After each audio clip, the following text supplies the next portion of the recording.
안녕하세요. 미국 주식론 대학의 미준입니다. 8월 15일 월요일 오늘의 미국 주식 뉴스를 시작합니다. 월요일 방송이긴 하지만 아무래도 오늘이 광복절이기 때문에 많은 분들께서 휴식을 취하고 계시리라고 생각을 합니다. 여러분들 긴 연휴인데 즐거운 마음으로 보람된 시간 보내고 계신지 모르겠습니다. 저는 금요일 밤 그리고 토요일 밤 이렇게 2박 3일로요 가족과 함께 캠핑을 다녀왔습니다. 저 같은 경우는 이제 출신이 호텔리어라 캠핑하고는 좀 거리가 먼 사람인데요. 이번에 좀 영국에 와서 새로 사귄 친구들과 함께 가족 동반해서 좀 1시간 정도 가면은 노르위치라는 데가 있거든요. 거기 가가지고 캠핑을 했는데 정말 날씨도 좋고 여러 가지 즐거운 기억을 많이 쌓았습니다. 시간 되면요 나중에 거기 가서 찍은 사진이라든지 비디오가 많이 있는데 방송을 통해서 여러분들께 좀 자랑 삼아 공유를 해볼까 합니다.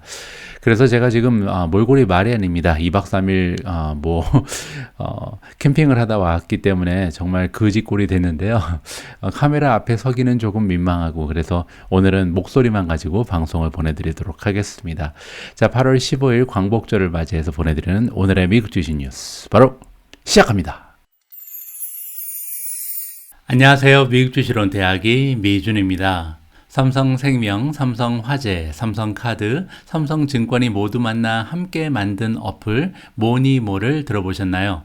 저 역시도 삼성증권 이용자이기 때문에 지난주부터 모니모 앱을 다운받아서 사용해 봤는데요. 아주 다양한 혜택을 받을 수 있어 좋았습니다. 저는 개인적으로 증시 관련 오늘의 뉴스를 구독하고 있고요.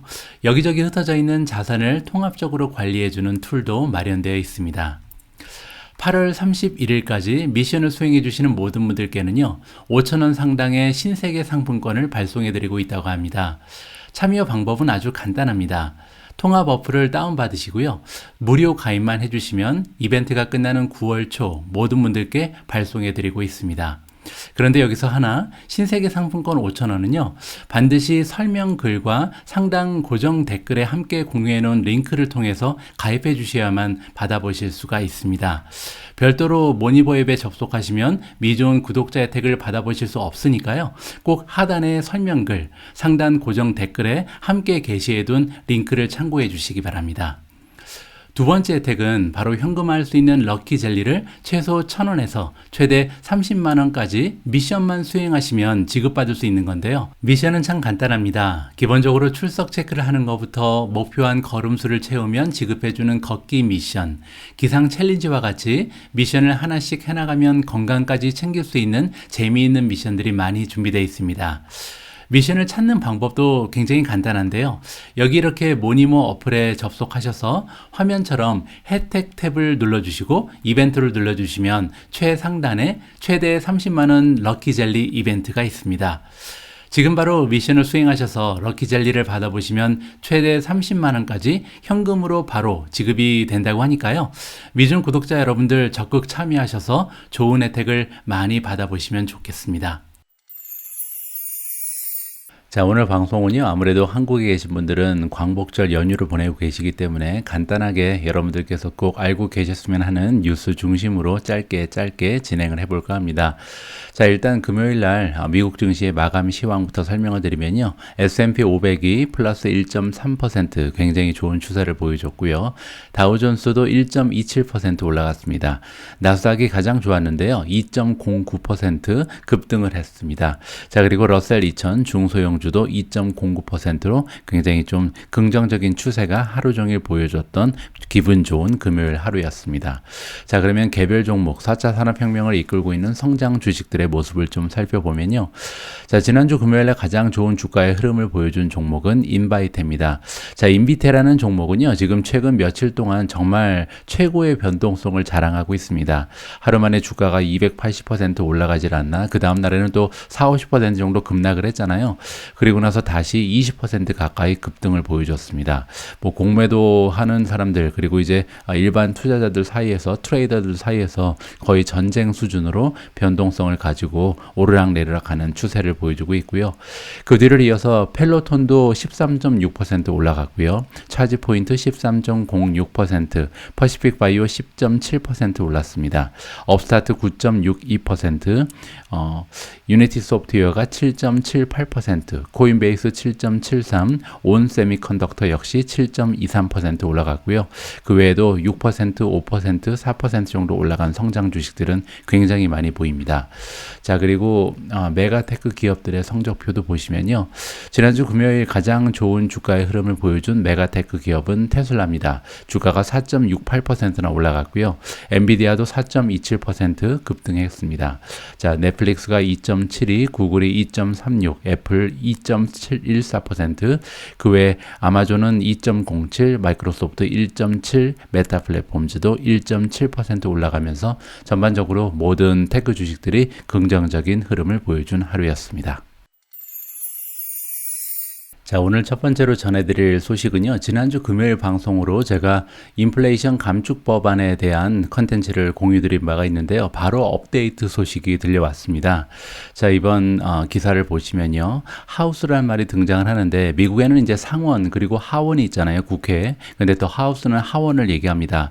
상원에서는 이미 통과가 된 법안이었기 때문에 이번에 이 하원에서 패스를 시켰다. 그래서 법안이 통과가 됐다. 이렇게 보시면 되고요. 스위핑이라는 것은 이제 포괄적인 전체를 다 포함하는 그런 뜻입니다. 그래서 헬스케어라든지 클라이밋, 기후 변화에 관련된 모든 조항을 포함하는 법안은 이번에 인플레이션 리덕션 액트라고 부르는 거죠. 뭐 한국말로 우리가 굳이 해석을 한다면 인플레이션 감축 법안이다. 이렇게 해석을 할 수가 있고요. 인플레이션 감축 법안이라고 부르는 법안이 이번에 드디어 하원을 통과했다. 따라서 이제 상원을 통과했고 그다음에 하원을 통과했으니까 이제 대통령이 사인만 하면 법률로 제정이 된다. 이렇게 보실 수가 있습니다. 자, 이번에 통과가 됐다. 그래서 굉장히 커다란 승리라고 지금 여겨진다. 누구한테 승리냐면요. 데모크래틱은 이제 민주당을 얘기하죠. 집권당인 민주당 그리고 조 바이든 대통령 입장에서는 커다란 승리라고 간주가 된다. 미국에서는 이제 중간 선거가 앞두어지고 있죠. 11월 달에 중간 선거가 있습니다. 미드텀 선거라 그러죠. 그래서 미드텀 일렉션이 3달도 남지 않은 상황에서 집권당이 굉장히 커다란 호재가 발생을 했다. 이렇게 해석이 가능합니다. 자, 바이든 대통령은 바로 사인을 하겠죠. 왜냐하면 그가 가지고 있던 여러 가지 안건 중에서 중요한 그런 법안 중에 하나였거든요. 그래서 자기가 원하는 대로 지금 일이 풀리고 있기 때문에 빨리 사인을 해서 이 법안을 법률로 제정할 가능성이 높아졌습니다. 따라서 지난주 금요일 날 보내드렸던 내용이 빨리빨리 진행이 되면서 이번에 인플레이션 감축 법안이 바로 법률로 제정될 확률이 높아졌다. 이렇게 마무리가 될 것 같습니다. 자, 그러면요. 이렇게 인플레이션 감축 법안이라는 게 드디어 이제 법률로 제정될 텐데 그러면 어떠한 효과가 있는지를 우리가 좀 살펴봐야 되겠죠. 지난주 금요일 날과 마찬가지로 이제 솔라 스톡 퍼포먼스라는 표를 지금 보고 계신데 지난주 금요일에는 우리가 이제 전기차만 이야기를 나눴잖아요. 자, 그런데 여기 나와 있는 이 태양열 관련된 그런 종목들이 좀 있습니다. 퍼스트 솔라라든지 맥시온 솔라 테크놀로지, 선런, 소노바 에너지 인터내셔널 INC, 엠프레이즈 에너지, 그리고 솔라 엣지 테크놀로지, 선파워 코퍼레이션. 여기 옆에 보시면 이제 각 기업에 대한 티커 네임이 나와 있는데요. 자, 이 기업들의 퍼포먼스를 보시면 주가가 지금 일주일 만에 16% 올라간 종목이 두 개나 보이고요. 11%, 9%, 7% 대부분의 종목이 좀 굉장히 좀 월등한 그런 주가의 추세를 보여주고 있습니다. 아무래도 이번에 인플레이션 감축 법안에 의해서 많은 혜택을 입을 수 있는 그런 기업들이기 때문에 단 일주일 만에 주가가 급등하는 추세를 보여줬다. 이렇게 보실 수가 있고요. 자, 여기 또 정리가 돼 있죠. 지난주 금요일 날 이 빌이 지금 하원을 통과했다. 인플레이션 감축 법안이라고 부르는데 이 법안은 굉장히 커다란 암시를 띠고 있다. 그래서 솔라 인더스트리 쪽에 태양열 그 산업 쪽에 많은 영향을 줄 가능성이 높은 법안이다라고 얘기합니다. 그 이유가 여기 설명이 되어 있는데 텍스 그 감면 있잖아요. 그래서 세금 감면을 30%까지 지금 받을 수가 있는 상황이고 계속해서 앞으로 10년 동안 이 텍스 감면이 이어지고 더 확장될 가능성이 높다라고 이야기를 해주고 있습니다. 자, 지난주 금요일 날 제가 전해드린 얘기는 이제 웰스파고에서 했던 얘기거든요. 웰스파고에서 뭐라 그랬냐면 이번에 인플레 감축 법안이 통과가 된다면 가장 많은 수혜를 받는 전기차 기업은 테슬라 그리고 제너럴 모터즈가 될 것이다 라고 주장을 했습니다. 그때 그 이유가 뭐였냐면 현재 이 법안이 통과되기 전에 현재 천존하는 그 법률에 의하면 20만 대 이상의 그 전기차를 생산하는 기업은 그 다음부터는 텍스 감면을 받지 못하고 있거든요. 따라서 이러한 상황에서 이제 새롭게 인플레 감축 법안이 등장을 하게 되면 계속해서 지금 테슬라라든지 GM 같은 경우는 많은 자동차를 판매하고 있는 기업이라서 효과를 볼 수가 있다. 이렇게 나와 있죠. 그래서 이 기업들은 더 이상 세금 감면의 혜택을 받지 못하고 있는 상황인데 세금 감면의 혜택을 계속해서 받을 수 있는 계기가 마련됐다. 이렇게 이해하시면 좋을 것 같습니다. 자, 방금 전에 우리가 이야기를 나눠본 인플레이션 감축 법안 말고도요. 지난주에는 법안 얘기가 참 많이 나왔습니다. 왜냐하면 바이든 대통령이 칩스 액트라는 것, 즉 반도체 법안에 드디어 사인을 해서 법률로 제정된 그런 단계에 있거든요. 자, 이 반도체 법안 관련해서 기사 하나를 함께 읽어보도록 하겠습니다. 자, 우리가 보통 얘기하는 주식들 중에 이제 주요한 주식들의 이름이 나옵니다. 반도체 그러면 보통 생각나는 종목이 엔비디아, 인텔, 뭐 AMD 이런 종목들이 있잖아요. 그래서 이런 그 주요한 반도체 기업들이 보통 센터의 그 무대를 장식하고 있다. 그래서 보통 애널리스트들이라든지 우리와 같은 투자자들이 반도체 이야기를 할 때 주로 등장하는 기업들은 이런 반도체 설계 기업들이다라고 얘기합니다. 자, 그리고 이런 기업들 같은 경우는요, 스포트라이트를 계속해서 받아왔다. 그래서 올해 2022년 들어서 반도체의 주가가 끊임없이 하락하는 도중에도 어떤 종목들이 가장 많이 떨어졌는지 얘기 나눌 때도 보통 엔비디아가 얼마 떨어졌는지, 인텔이 얼마 떨어졌는지, AMD가 얼마 떨어졌는지 이런 얘기를 우리가 보통 많이 했잖아요. 그리고 더 중요한 것은 지난주에 반도체 법안, 반도체 육성법이라고 보통 부르죠. 이 법률이 이제 제정되면서도 이제 수혜주를 가려낼 때 보통 이런 종목들의 이야기가 많이 들려왔다. 이렇게 우리가 정리를 해볼 수가 있습니다. 자, 하지만 보통 이 칩스 액트라는 거, 반도체 이 법안의 그 주요 골자를 보면요, 미국에 많은 파운드리를 만들어서 자체적으로 칩을 생산해내고자 하는 노력이 담겨 있는 법률이거든요. 따라서 전체적인 생태계를 우리가 좀 반도체 생태계를 이해하고 여기에서 투자처를 찾아볼 필요가 있습니다. 그래서 인베스터, 그러니까 투자자들과 펀드 매니저들이 지금 현재로서도 너무나 좀 매달려 있다. 그래서 이런 주요한 반도체 기업들의 이름에, 그러니까 굵직굵직한 그 기업 종목들에만 너무 관심을 많이 가지고 있는데 그러면 안 된다는 거죠. 자, 그래서 우리가 어디를 좀 살펴봐야 되냐면 장비 종목들을 좀 관심을 가져볼 필요가 있다라고 합니다. 특히 이제 ASML이라든지 램 리서치 그리고 KLA 코퍼레이션 이런 종목들에 주목을 할 필요가 있다. 특히 장기적인 관점을 봤을 때는 많은 수혜를 받을 수 있는 종목들이라고 추천을 해주고 있습니다. 자, 여기 보시면요, 현재 칩 액트 베네피셔리 해서 이 반도체 육성법으로 인해서 수혜를 받을 수 있는 장비 종목들이 쭉 나열이 되어 있고요. 현재 2022년 들어서 주가가 어느 정도 빠졌는지 그리고 52주 최고점에 비해서는 얼마나 빠졌는지 정리가 되어 있습니다. ASML은요, 지금 최고점에 비해서 무려 35%나 주가가 하락을 했고요. 램 리서치 역시 29.2% 빠졌죠. 어플라이드 머티리얼즈 34%, KLA도 16.7%나 떨어져 있는 상황입니다. 따라서 평소에 투자하기 어려웠던, 즉 멀티플이 너무나 많이 올라가 있었던, 밸류에이션이 그닥 좋지 않았던 종목들, 장비 기업들이요, 최근 들어서 주가가 많이 빠지면서 오히려 굉장히 좋은 진입 시기가 찾아왔다라고 우리가 생각해 볼 수가 있는 거죠. 자, 여기 조금만 더 읽어 보시면요. 자, 확실히 해야 될 것이 있는데 이런 장비 종목들이 이제 수혜를 받을 거 아니에요. 근데 시간이 좀 걸릴 가능성이 있다라고 합니다. 왜냐면요, 우리 이번에 이제 법률이 제정됐다는 것은 결국 세금 감면 혜택도 받을 수 있고 여러 가지 정부의 지원금을 받을 수 있는 그런 혜택이잖아요. 그런데 이제 지원금이 여기저기 다른 기업으로 분배가 될 텐데 이게 시간이 좀 걸리겠죠. 그리고 그 분배하는 데 걸리는 시간뿐만 아니라 공장을 짓는데도 상당히 많은 시간이 소요될 가능성이 높잖아요.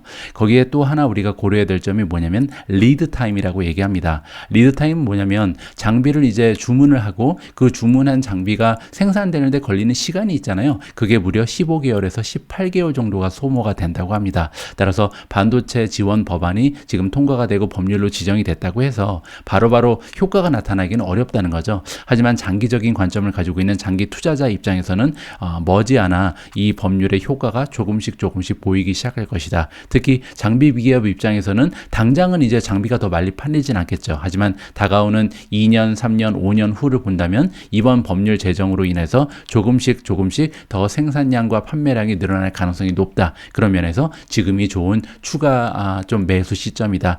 진입할 시점이다. 이렇게 우리가 기대를 해볼 수가 있는 겁니다. 자, 이번 주 투자자 입장에서 가장 궁금한 부분은요. 지금 지난주에 주가의 상승 추세가 굉장히 좋았죠. 그런데 이러한 상승 추세가 계속해서 이어지면서 상승장으로 이어질런지 아니면 정말로 베어 마켓이 잠깐 나타나고 있는지 이 부분이 사실 가장 중요한 투자의 요점이잖아요. 자, 지난주에 주가가 이렇게 좋게 흘렀던 이유는 사실 물가 상승률 때문입니다.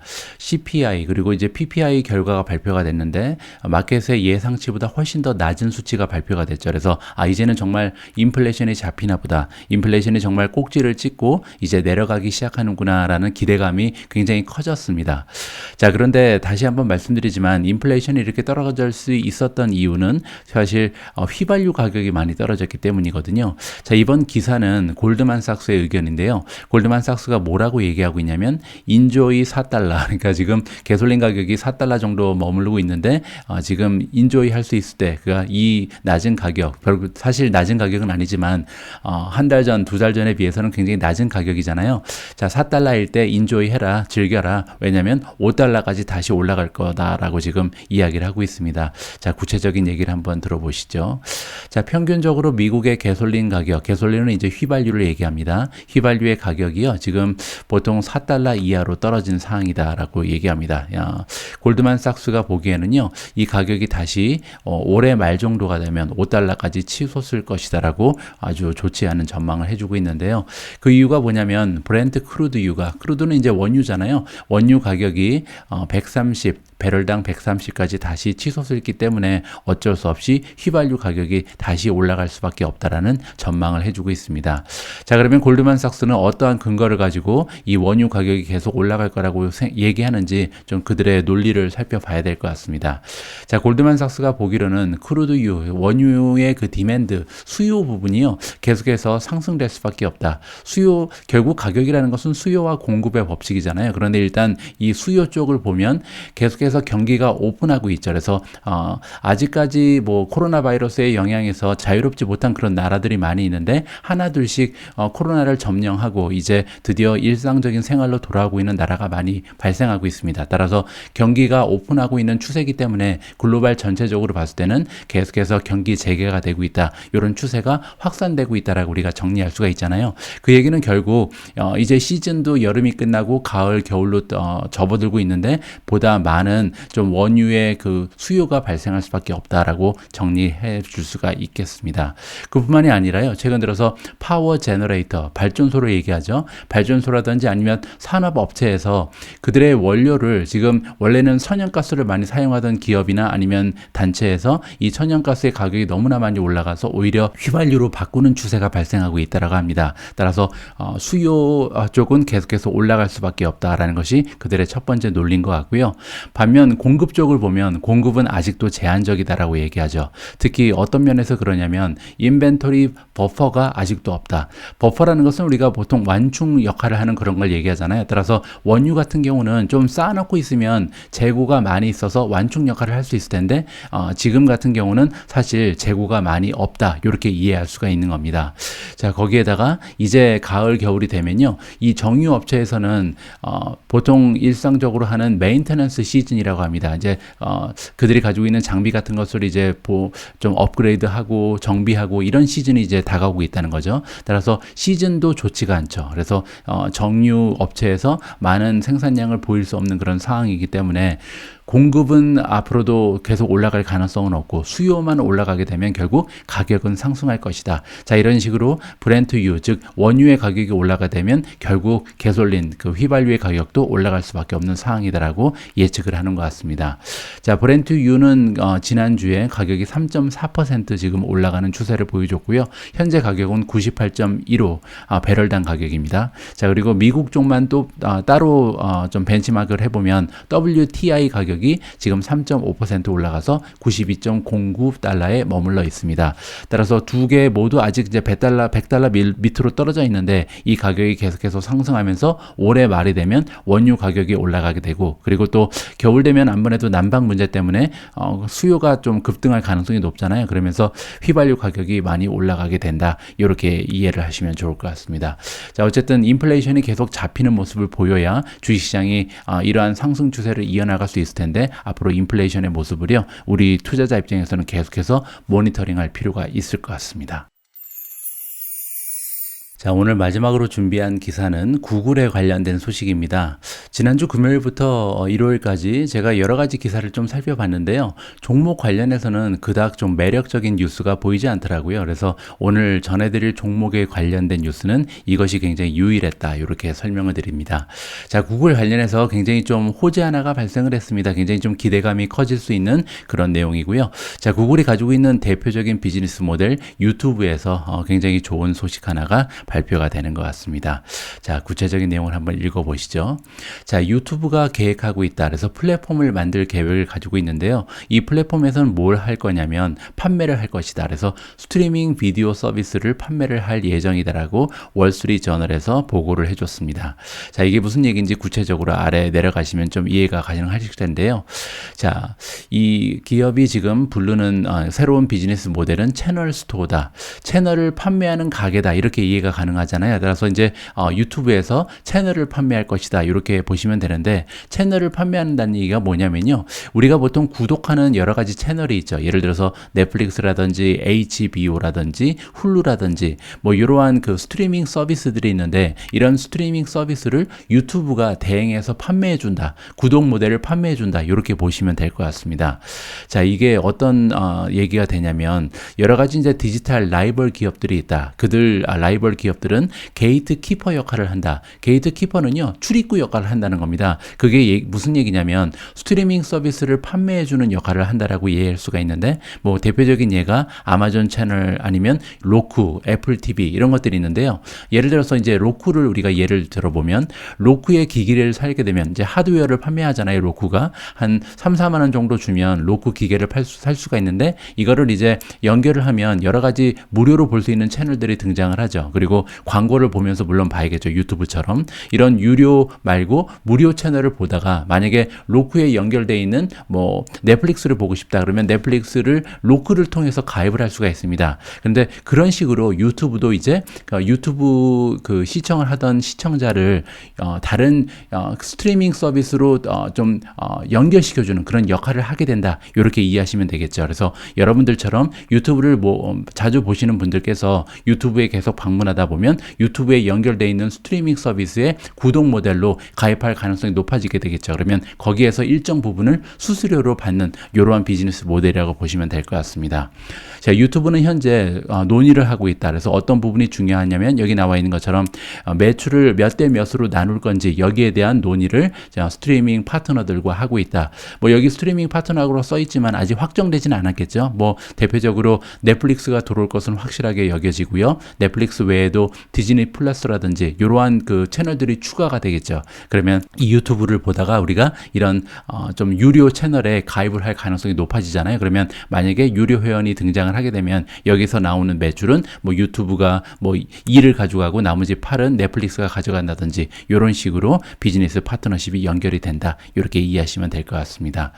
자, 구글 같은 경우는, 유튜브 같은 경우는 이 채널 가게, 채널 상점을 열기 위해서 지난 1년 반 동안 준비를 해왔다고 합니다. 그래서 지금 아이디어 차원이 아니고요. 많은 준비를 거친 끝에 드디어 이제 런칭이 얼마 남지 않았다. 이렇게 볼 수가 있겠죠. 따라서 굉장히 좀 빨리 이번 가을부터 이 비즈니스 모델이 등장할 가능성이 높다. 그래서 그냥 기획 단계가 아니라 실행이 곧 가능해지는 그런 단계라고 우리가 이해를 해볼 수가 있습니다. 따라서 이 유튜브가 현재 성장 추세가 굉장히 좋은 비즈니스 모델 중에 하나잖아요. 그런데 지금 가지고 있는 그 비즈니스 모델에 만족하지 않고 다른 스트리밍 업체랑 손을 잡고 여기에서 부가적인 매출을 발생시킨다면 구글 입장에서는 굉장히 좀 좋은 매출의 성장, 그리고 순이익의 성장, 더불어서 주가의 상승을 이끌어낼 수 있는 호재라고 저는 판단을 하고 있습니다. 자, 사실 구글 뉴스를 마지막으로 하려고 그랬는데 한 가지만 더 잠깐 읽어보고 넘어가도록 하겠습니다. 자, 크레딧 스위스라는 투자 기관에서요, 2022년 하반기에 투자하면 좋은 탑스톡 리스트를 만들어줬습니다. 따라서 우리가 보통 탑피라고 부르죠. 2022년 하반기에 투자해야 되는 최고의 종목을 좀 리스트로 만들어줬기 때문에 이 이름들만 좀 살펴보고 오늘 방송을 접도록 하겠습니다. 자, 크레딧 스위스가 찍어주는 탑픽이 여기 나와 있고요. 총 5종목을 가장 좋다라고 추천해주고 있는데요.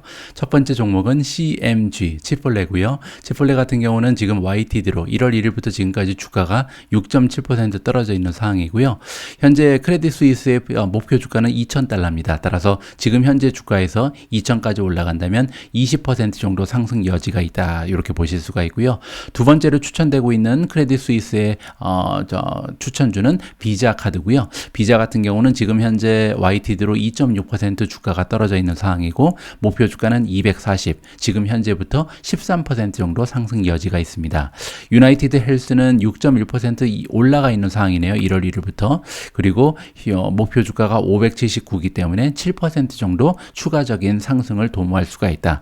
자, 네 번째로 추천되고 있는 종목이 제가 좀 관심을 많이 가지고 있는 마이크로소프트고요. 아직까지는 YTD로 마이너스죠. 마이너스 14% 정도를 보이고 있는데 목표 주가가 굉장히 높습니다. 400달러거든요. 따라서 지금 현재 300도 되지 않는 주가에서 400까지 올라간다면 35% 이상 주가가 상승할 여력이 있다라고 좋은 전망을 안겨주고 있습니다. 마지막으로 T모바일이 추천되고 있고요. T모바일은 올해 좀 주가의 상승 추세가 좋았죠. 1월부터 지금까지 주가가 무려 23%나 올라간 종목입니다. 자, 크레딧 스위스의 목표 주가는 188, 따라서 지금부터도 한 30% 가까이 더 올라갈 수 있다라고 예상을 하는 것 같습니다. 자, 이렇게 오늘은요, 짧은 방송에서 크레딧 스위스가 추천해주고 있는 5가지의 주식 이름까지 알아봤습니다. 제가 오늘 준비한 내용은 여기까지입니다. 오늘 이렇게 연휴의 마지막 날까지 미주은 방송과 함께 해주신 모든 분들께 감사의 말씀을 드립니다. 여러분들 연휴 즐기시는데 방해되지 않도록요, 오늘은 미주은 방송은 하나만 진행하도록 하겠습니다. 오늘 저녁 방송은 쉰다, 이렇게 말씀드리고 싶고요. 저는 내일 좀 더 알찬 내용, 여러분들께 도움이 될 수 있는 좋은 방송 만들어서 다시 인사드릴 수 있도록 하겠습니다. 그리고 내일은요, 좀 그을린 얼굴이지만 좀 카메라에 등장할 수 있도록 노력하겠습니다. 남아있는 연휴 즐거운 마음으로 잘 마무리하시기 바랍니다. 우리 모두가 미국 주식 투자로 은퇴하는 그날까지 다 함께 화이팅입니다. 행복한 하루 되세요. 감사합니다.